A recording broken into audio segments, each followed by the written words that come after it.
we started with charcoal. We did tomatoes. We did like smoked fish. We did poultry. Then we did like actual fish, and then we tried poultry like another two times. I did hair, human hair. So Okay. importing hair from China, like wigs, bundles, closures, Yeah. frontals, transportation logistics, which we're still doing. Wow. Um, we also have done short-term rentals, which we're still doing. We tried strawberries, onions, pepper, Dang. watermelon. Yeah, so maybe like 15, let's just call it 15, like 15 Wow. different experiments and things. All in all, I mean, I definitely have personally invested more than at least 200,000 USD Wow. Wow. in total and everything. Wow. I'm definitely not like positive of that, like in terms of on the balance sheet. Yeah, So I got I'm it. negative, but but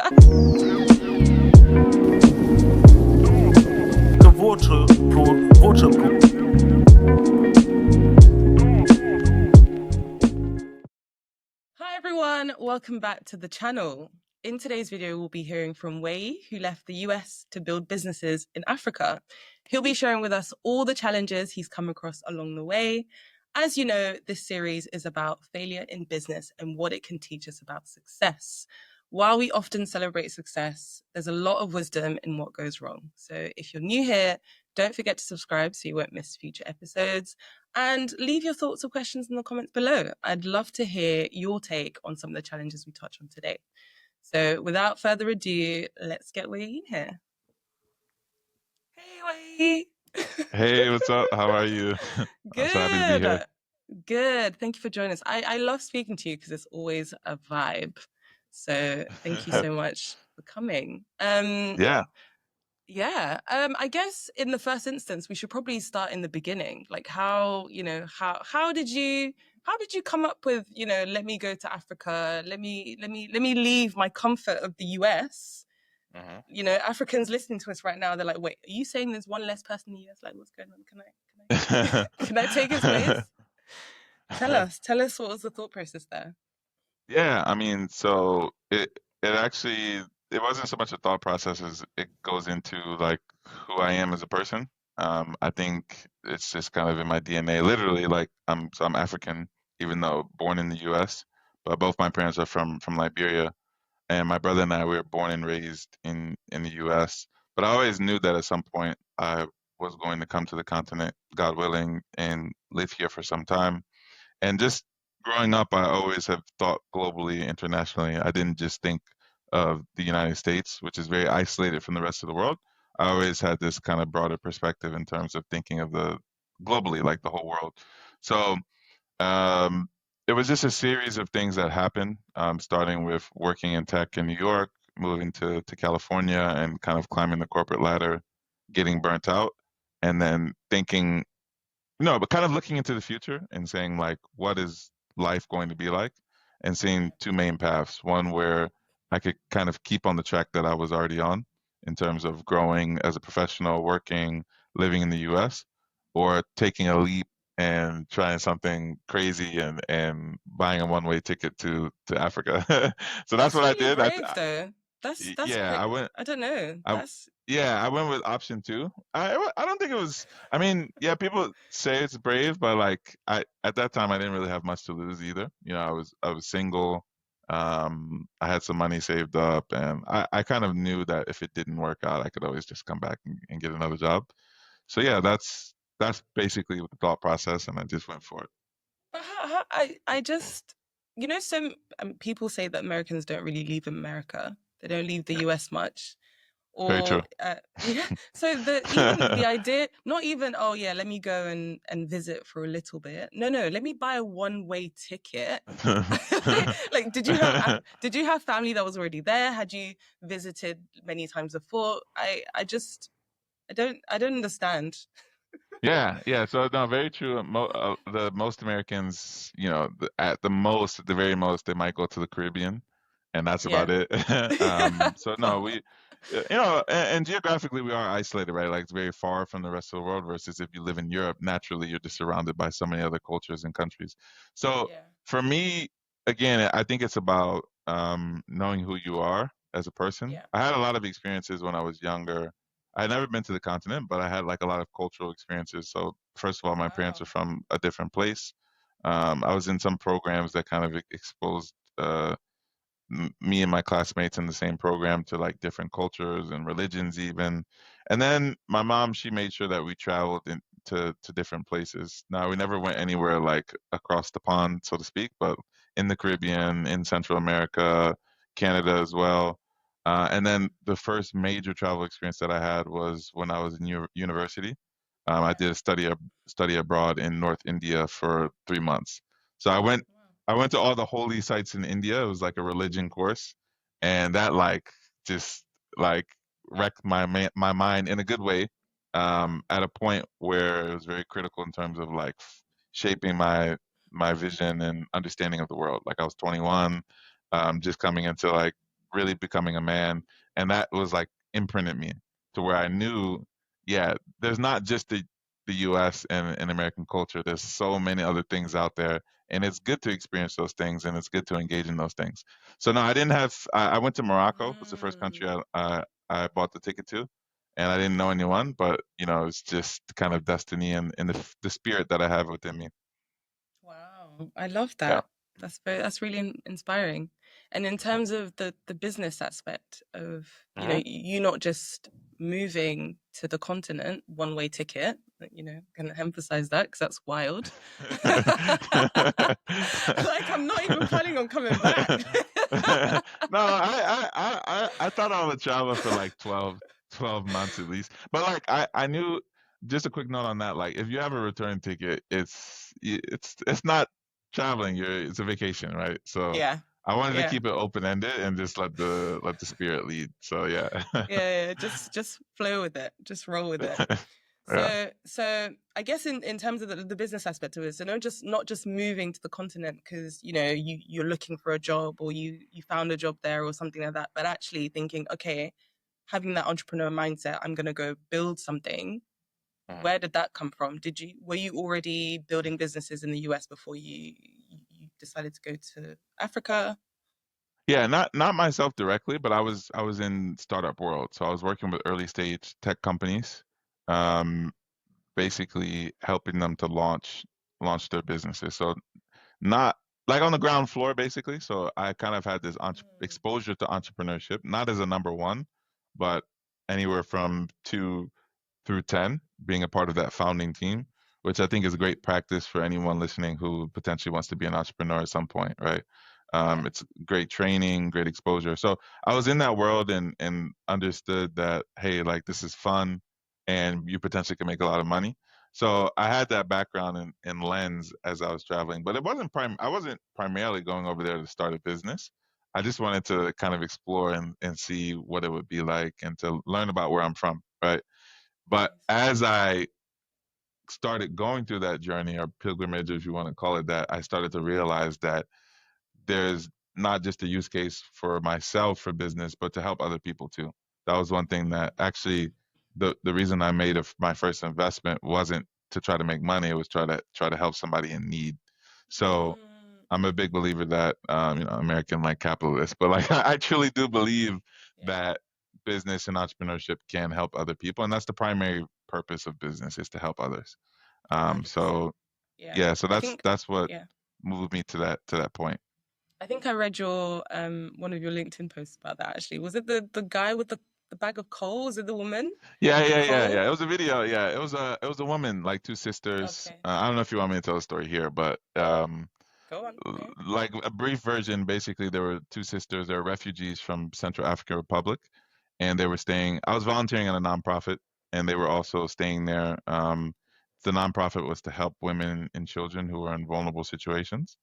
Once one of Mm-mm. the sisters got pregnant, which was against, it's very kind of a strict Muslim culture in the north of Senegal, and Yeah. so she was kicked out of the program, and they basically had nowhere to go. So I didn't want to just go the philanthropic like charity route, like here's money, because that wasn't sustainable. Like I was on a I budget, agree. and also just Yeah. I felt like we had to find another way. And they were already doing some sort of business where they would buy charcoal, resell, but they would just buy a certain number of blocks out of a Mm, big bag. And long story short, we did the math and realized that like, hey, if we spend $120 to get the full bag, they can make like 80% more money. So that was an investment that I made, and they sold the whole bag, and it worked. The money was there after. So that kind of flipped the right. switch for me to say like, oh, like you can that just happened in a matter of a week, and I didn't really have to do much, and there was no one stopping us. Like this could actually be Yeah. something. Yeah. 100%. And I don't think Yeah. people realize how easy it is actually to just start an endeavor in Yeah, Africa. yeah, Like, yeah. you don't need a permit. You can just literally just walk out and do whatever, which is Yeah. pretty cool. Which I guess is a really good segue into you sharing with us a bit about your various ventures and what you've learned along the way. I know you Yeah. have a lot of stories, so pick one and tell us about it, and we'll get our Yeah, I popcorn out. mean, like like so that was the starting point. This is a good segue because it kind of progresses from there. From that point, we Yeah. tried a number of different things like food and ag. So like tomatoes, fish, dry fish, uh, poultry, um, all the way up to where we are today, where we're doing transportation logistics and short-term rental. So Wow. there's a lot that happened in between. I don't think I mentioned fish. Maybe I'll talk about the fish because this was a very interesting point because this is where we started to get a little bit more serious, I think. Yeah. So yeah, like did a lot of micro experiences, and then once we had enough experience where we felt like, okay, hey, let's try something a little bit more audacious and Mhm. see if we can actually start to make monthly reoccurring revenue that is like substantial. That was always my goal, was not necessarily to like start this venture back business that was going to bring in millions of dollars. I said like, what do we need to do to get to like $2,000 extra a month? Because that would be Yeah. great, for everyone Yeah. involved. So 100%. Senegal has some of the richest fishing waters in the world off its coast. I mean, Mhm. even like a lot of countries in Asia, particularly China, they come to Senegal and fish the waters because there's like really good fishing, commercial fishing off the coast of Senegal. So Senegal also borders some countries that are not that don't are either landlocked or their coast doesn't have access to like great fish. So Yeah. the thinking here was, okay, we could start a business that is purchasing fish off the coast of Senegal and then transporting it to regions that need fish. Particularly Mm. starting in Senegal, but then eventually like looking to export to other countries and markets. We never got to the export stage Mm. because it kind of crashed and burned in the like within Senegal states, but it was a great experience. So literally we would like go to the beach, and there's like three main fish centers like where they sell fish in Senegal. There's more than Mhm. three, but like in the region we were, there's three.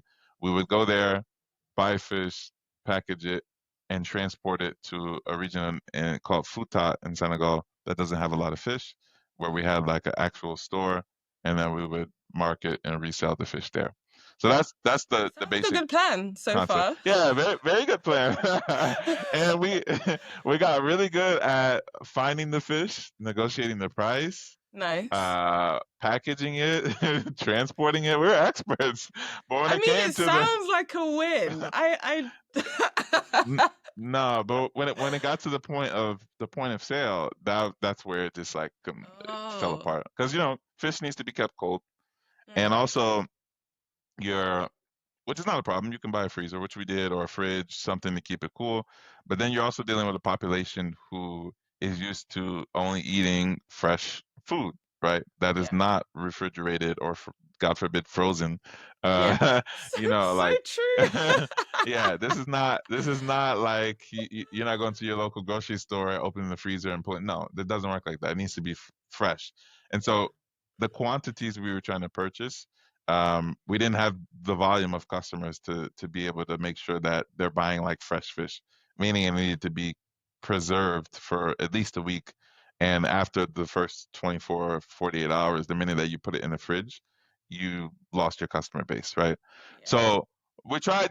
different ways of navigating that, but that was the core problem was that like you're dealing with a customer base that wants fresh food daily, and the Mhm. logistics around providing that were just not realistic for what we were trying to do, especially when you have competitors who are willing to go from one point to another daily and sell small amounts of fish because Mm. they're operating for a day-to-day Mhm. sustenance, Mhm. whereas we're Mhm. like, all right, we're thinking on a monthly timeline of like how can we make X number of dollars per month, and that Mhm. person's Mhm. like, oh, I just need to walk from this village to the next and I Mhm. can make $20 every day. I'm doing that. You know what I mean? So or even less than that, right? So that was Yeah. the challenge that we ran into briefly. Mm. There But were more, how? but I'll stop there. I mean, we want to get into the other challenges as well. But how were these villagers getting the fish before Yeah, you? yeah, that no, it's a good question. So there's a couple different ways. The main way is that someone, like let's say you and I started this business and we have a large pool of money. What would happen is we would purchase like a truckload, like a box truckload of fish, preferably Mm. refrigerated, but if not, we would still put ice on it and we would spend a lot of money buy that fish. And then we would drive from the coast to, we have a route where we drive from the coast to some village on the border of whatever country, somewhere that's far away, right? And then each village along the way, we are going to drop fish to people who want to resell or buy, normally on credit, meaning, Okay. hey, here's the fish for free, go sell it. I'm going to come back tomorrow, give me my money, right? Okay. Okay. And you do that in every village, and you have people that you work with who they take the fish for free, they sell it, they keep a percent, and then they give you whatever price that you've agreed upon. And Mhm. so there's people in these villages who will just like work with, yeah, they'll just work with people who are like basically dropping fish for free, and then they can resell and try to make some money. So that was like our Mm. competition. They were working against like large wholesale buyers and then micro sellers in their own neighborhood who are just selling to the people that they already live with. Mhm. Yeah. And were you trying to be the micro seller or were you trying to be the wholesale seller? No, yeah, we were trying. We weren't doing any of that. We were basically trying to like set. And again, this is just like lack of knowledge, right? We were trying to be like a grocery store, kind of like, hey, this is a Mm. place where you can come because the micro sellers, they only have certain kinds of fish, and then Mhm. sometimes Mhm. they don't Mhm. have fish, and they run out of Mm. fish. And we were trying Mhm. to be like, hey, skip that whole system. We have everything you want Mm. anytime you want, you know, Mhm. Mhm. daily, which in my mind was like, yeah, this is a great idea, but in reality, it's like, no, this doesn't make sense. Like people don't care. They just want the main thing that was important was that it's fresh. It's like this just Mm. was caught like yesterday or today. Mhm. And I guess that's where the importance of market research comes in, right? Because Yeah. if you'd known the market at that point, then you would have been like, actually, these Senegalese villagers, they're not going to buy into this because they want the fresh stuff. But Yeah, no, definitely, I think there's a level of market research, but also like I will say if like the type of research we should have done or like I would do now, I still don't know that it would give me the full picture because if you ask the mm, people, if you had went there, we did do some research, and people will tell you like yeah, I would buy from you, this is great, yeah, and then in yeah, reality when you show up, yeah. things that you didn't foresee or they didn't foresee start to Mm, like appear where it's like, oh, actually no, I'm not buying from you, I thought you were going to bring it every day. It's like, oh well, mm. we kind of explained the concept, and they're like, yeah, but now that I see it, no, I'm not. I'm going. I'm going to Baba down the street, like Yeah. So yes, there's a level of Yeah. market research, but then there's also a matter of like and this, you're an entrepreneur. When you Trial and start, error. Yeah. yeah, just you start learning. Just do it and then see Mm, what happens. exactly. Yeah. Now, in terms of what happened after that, so Mhm. once you saw what was actually already happening on the market, you tried your thing and people weren't as receptive. What did you do afterwards? No, we kept going. I mean, and we put quite a bit of money. We actually bought a vehicle. this is how I got into transportation. Fish was the reason I got into Mm, transportation, is because right. we were like, okay, this is too expensive. Originally, we were using like these large buses that would you could pay them to put like large luggage on top of the bus, and they would transport it and drop it. Mhm, But then we mhm, were mhm. like, yeah, we can make way more money if we just cut this extra expense out, and we Yeah. just buy our own vehicle. So we had like a basically like a mid-sized cargo van that we purchased, and we used that to run the fish. But as we realized, like this isn't really working. We're losing money. We had the vehicle already, so we were Yeah. like, well, are we gonna sell this? And I was like, no, it's like generally new. It works well. It runs well. Why don't we just Yeah. try to like rent it out? So that's how we transitioned out of fish into like, Mm, well, let's see if like renting a vehicle, a transportation vehicle would work, which it did. It did quite well because there's a lot of people who are trying to do business in Dakar, especially who don't have $10,000 to go buy a used cargo van, but they do have $50 to $100 to rent it for a day, and yeah. it makes sense for both sides. So that's what we segued into next, and it did feel quite natural. We didn't like lose too much money on the fish, and we had this asset that we could use for something else. Nice. And Yeah. you're saying, we did this. Like, who did you Mhm. build with? Are these people that you met on the ground? Are they on other like expats like yourself? Like, No, God, no. No, not expats. Nah, I mean expats are cool, but but then you're working with people who have the same biases and yeah, perception and yeah, blind spots as you. So as yeah, much as possible, I've always tried to like shield myself with people who I might know something they don't know, but they definitely know things that I don't know, right? yeah. If we're the same, it could be we're gonna make the same mistakes, right? So 100%. my main business partner in Senegal is Jennifer Njai. So she was volunteering at the nonprofit that I mentioned. Not volunteering, she was Mm, working there full time, okay. and she was the only one really working.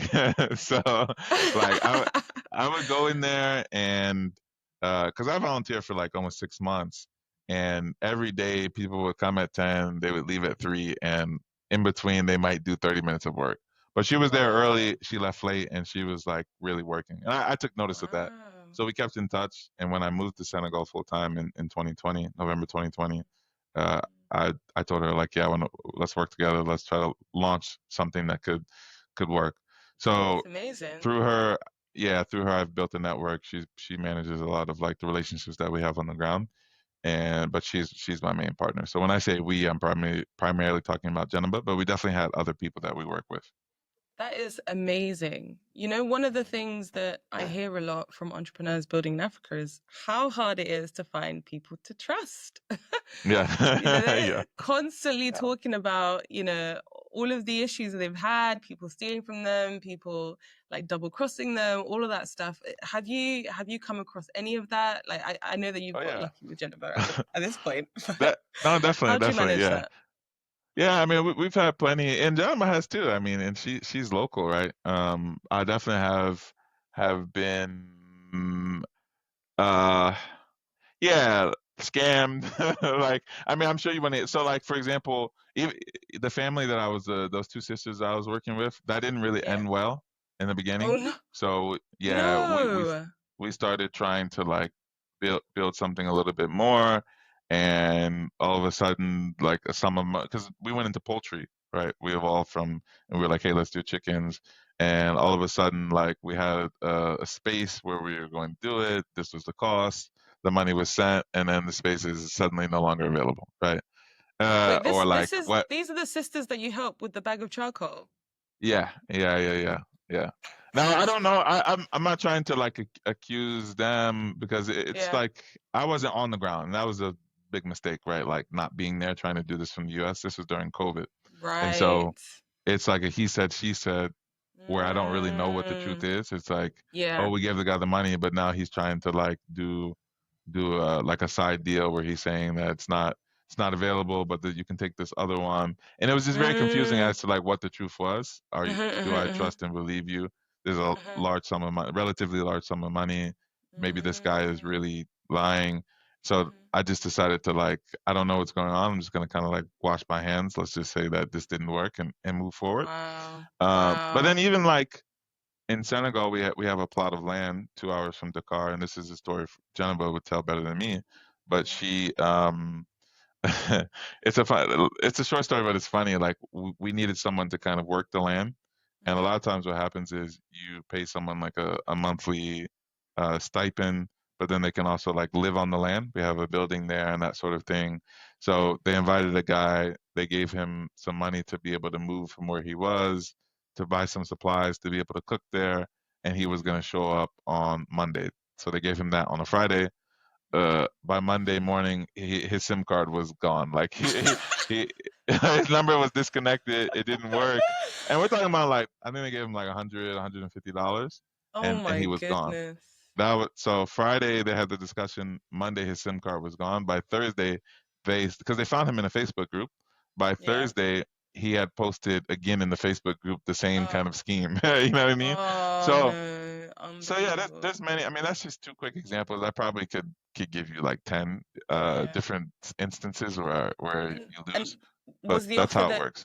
was the offer that you were gonna pay him $100 or $150 every month to live there? Yeah, something like that, right? Like it was like, yeah, we'll, and that's the thing that I've had to learn. A lot of times, at least in the markets that I've worked in, the trust level is not the same as where I'm coming from in the US, Mm, where if I'm engaging with you, I mm, I can trust that well, at least if it's supposed to be that, this is a longer term engagement where we can trust each other over a longer time horizon.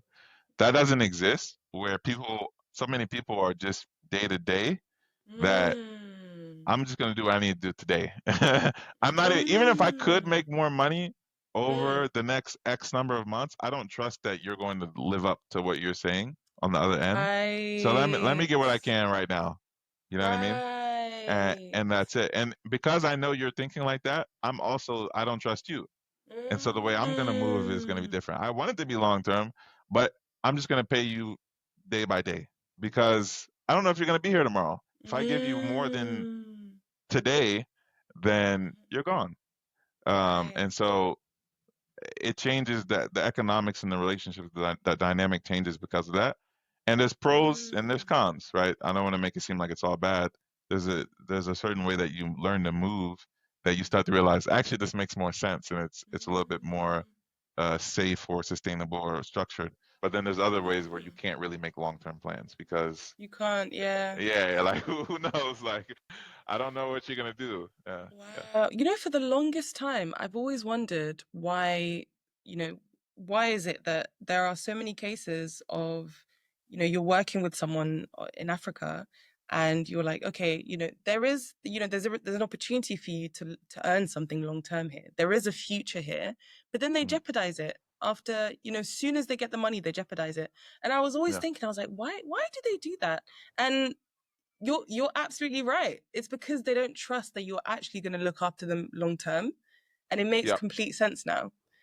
Yeah. Yeah. Yeah, that's one way of part of it. I think some people think like that, and then sometimes it can't, and this has happened to me in different instances. Sometimes it can just be need where Mm, they have a need greater than whatever that time period is, and they're just like, I'm just gonna take this, I'm just gonna take it, right? Like I'm just mm, gonna take this move or take this money or take this whatever. I'm just gonna mm, do this because I need this now, and I don't know. mm. I don't really care. I just need to like fix this problem. So how have you managed that then? Like, do you just are, are there some people that you do have long term agreements with, like trust systems set up with, or do you just pay everyone day by day now? Yeah, it's not even just payments, but it's the entire like philosophy, the way that you operate becomes day by day. So Wow. y- yes, I like Janaba, for example, very long-term, stable arrangement, right? Where we know that Mm-hmm, like this is going to be a multi-year type of relationship. Outside of that, even the people that you are quote unquote long term, you structure it in a way that doesn't feel long term. And so, mm-hmm. um, yeah, you're very much like you do things in shorter increments. So yeah, if it's payments, like yeah, I'm Mm-hmm. not gonna pay you nothing in advance, right? and it'll just be like a day by day thing. Like one thing we do in the cars is the scooters, um, Mm. like the motorbikes, and it's like a daily rate where it's like at the end of the day by 9 p.m. you need to send us X number of dollars for that day, right? Mm, mm, mm, mm, We mm. have trackers in all of our um, rentals that we're renting out, which is I think is normal practice, but we Yeah. actually have alerts set up where we get certain notifications that they leave a certain zone. You know what I mean? And then we Wow. also don't tell people that the trackers are in there, um, for obvious reasons. Mm. I might not Mhm. be that vigilant in if I was in like San Francisco. Maybe if the car Yeah. is expensive enough, but I'll be honest, I probably wouldn't even buy a tracker maybe, or I definitely wouldn't Mm. have it marked off by zone and that sort of thing. So Mhm, just mhm, mhm. the kind of like operating procedures that you put in place for yourself do have to be adjusted just because there isn't that level of trust. And then like another thing is like even the systems, the institutions, right? Like if I Mhm, have a complaint or dispute, I don't mhm. trust that I'm going to be able to get justice, right? Yeah. And Yeah. so I don't do this, but I've seen where people start taking justice into their their own hands. They get creative. They get creative, right? It's like, yeah, okay, Yeah. you didn't, you didn't pay me on time or you didn't do this, so I'm gonna do this, right? Mhm, mhm, mhm, It's tit mhm. for tat, and so Yeah. you start to see it like run through the whole society. But then also people, they it works somehow Mhm. because then it's like, yeah, I just know how to move in this system. Like I'm just Yeah. gonna arrange and organize myself in a way that works in this environment. And I guess in Western countries, the kind of safety net that we have is that if your employer doesn't pay you, then you can take them to court. I Yeah, have a contract with you. You haven't paid me this month, and so when you start working for a company, you have the confidence that they're going to pay you because if they don't, then you can take the legal route. Whereas right. in Africa, it's very different. Yeah, no, yeah, and I've seen it even here in like in Kigali, where I'm calling from right now, where like there was a restaurant that people don't pay on time, and Mm, this one company hadn't paid them for like months, but the girl was wow. still going to work, and I'm like, why are you? If you miss my payday, like, Yeah. you got about 24 hours before I'm like, okay, well, when you pay me, then I'll log in and then I'll show up. You know what I mean? Yeah. one Because hundred you percent. were supposed to pay me yesterday, and now it's the next day. Exactly. But then you have people who are like, yeah, but if I don't, they'll eventually pay me, and if I don't come, then I'll never get paid, right? Yeah. So for me, that was just, and she ultimately had to like resort to the courts of social media, where she had to like it's a Mhm. popular restaurant, so, but she had to like Mhm. kind of air their dirty laundry as a way to Mhm. like say, hey, like you need to pay me, and that Yeah. ultimately led to her getting paid, but she had to go a different route. So just understanding how things work where you are is very important.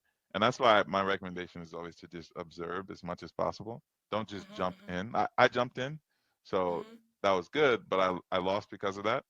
Mhm. Try to observe and live and as immerse yourself as much as possible. And then when you do jump in at a micro amount if you can, as little as Mhm. possible, just so you can learn. And if you're playing with $500, that's if you lose that, you'll be okay normally. Yeah.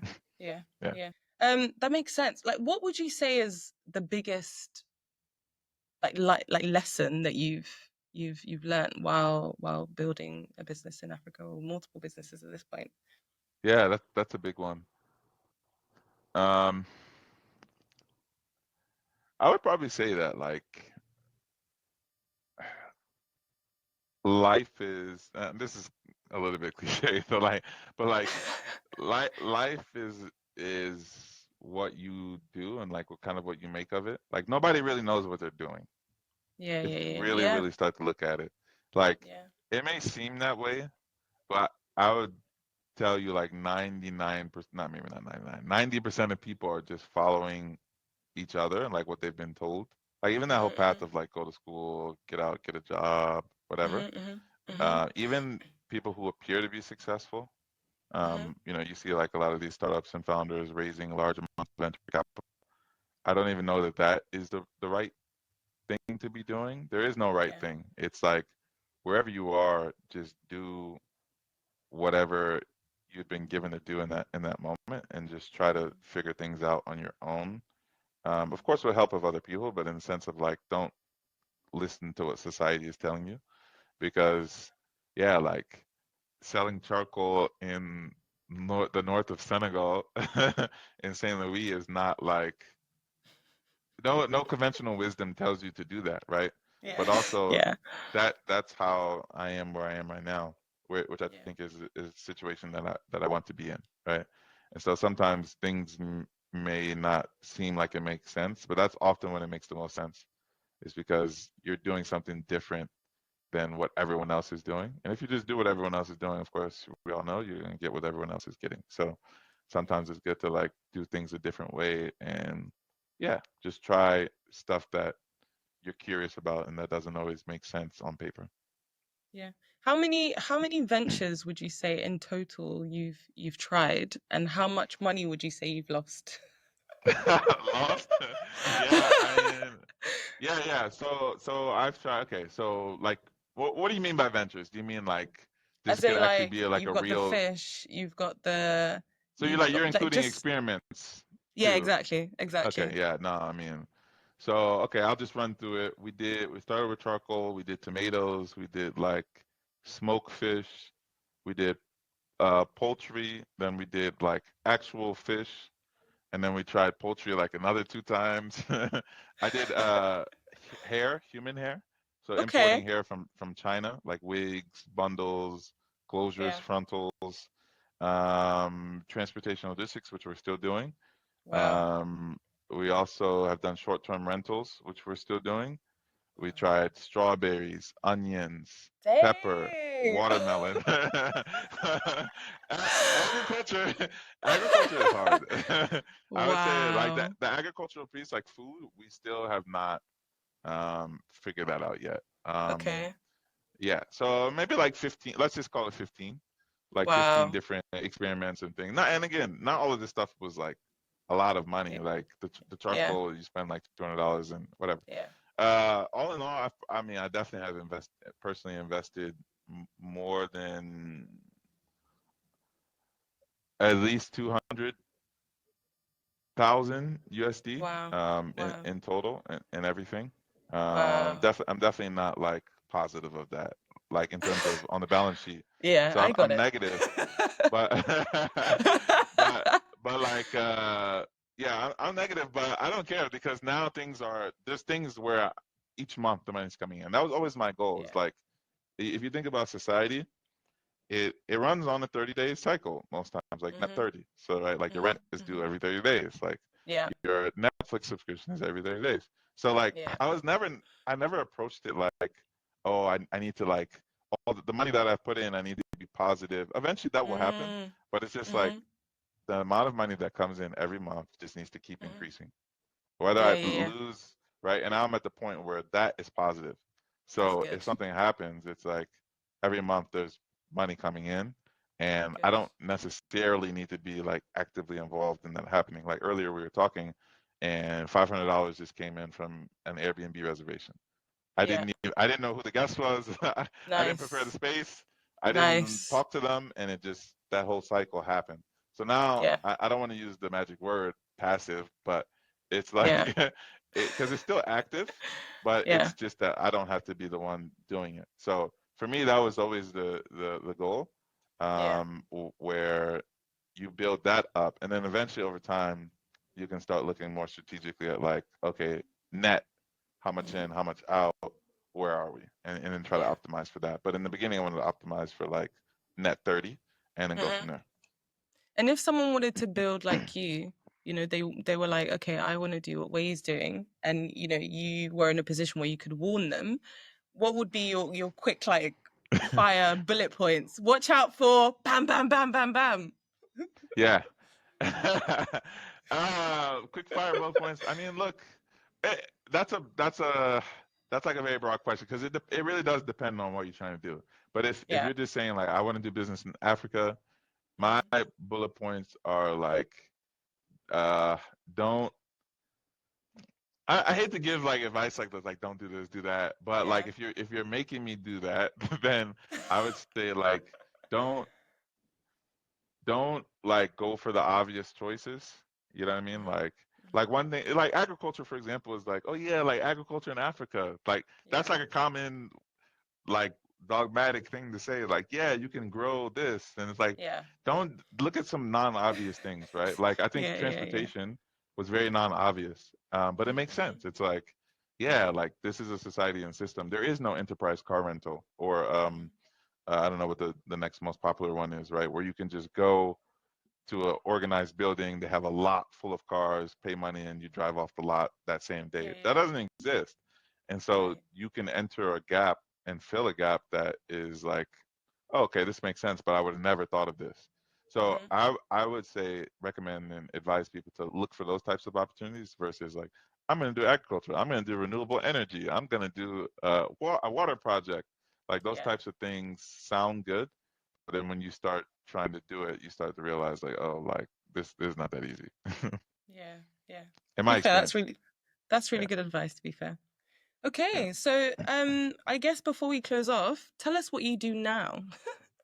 Yeah, so I've hinted at this. Like the core business activities for us right now are short-term rental.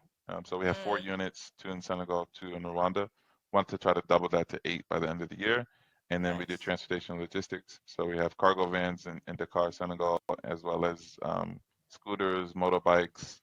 Yeah, and we rent those out at like daily rates. Those are like two Mm, main economic activities that happen on the net 30 that I talked about. And nice. then beyond that, I do a lot of consulting. So I work with companies in the U.S., a Mm-hmm. few clients in the U.S., and actively have started a business called Africa Rising, which is still another startup. It's very much in the ideation phase. We recently went through a pivot.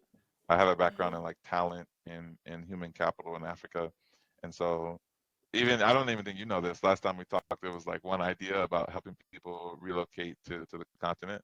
Now we're Ooh. looking into like more like careers and jobs in Africa. So Oh still figuring wow. it out. Like this is literally like a 2 month old business idea. So I don't Okay. really know what we're doing with it yet, but we'll see in the next few months. Well, you've got the Substack, so we'll the Yes. Substack subscription. So we'll pop that in the comments for anyone that wants to that is Yeah. looking for job opportunities on the continent. Yeah, that's basically it's basically a newsletter twice a week. It's a no Mm, fluff newsletter that just gives you job opportunities on the continent. Good ones too. nice. We're really focused on kind of knowledge work Mm-hmm. that people from Western countries are also on the continent would be excited about. So yeah, Perfect. every Monday and Thursday we send out a no fluff newsletter that's just jobs in Africa. Okay, perfect. Well, thank you so much for coming and for Thank talking you for to having me. me. Yeah, I hope this was was not too bad. I know I thought it was excellent. Okay. For anyone listening, if you've got any questions, feel free to leave it in the comments below. Let's have a conversation. Let's start a conversation. If you've started businesses yourself and you want to tell us about that, you want to share your experience, or you've experienced whatever way has expressed or shared with us today, feel free to let us know. And I'll put the Substack in the comment section for Africa Rising if you're interested in that. And yeah, that's amazing. Well, thank you so Can you much, Wei. also if I could shout out my LinkedIn too, if you can put that in Yes, the comments. You can also yes, you can yes. search my name. Nobody else has my name, or you can just That click the is very link true. in the notes. That But yeah, is I'd very, love very to true. connect, and you can send me a message anytime. Amazing. Well, thank you so much.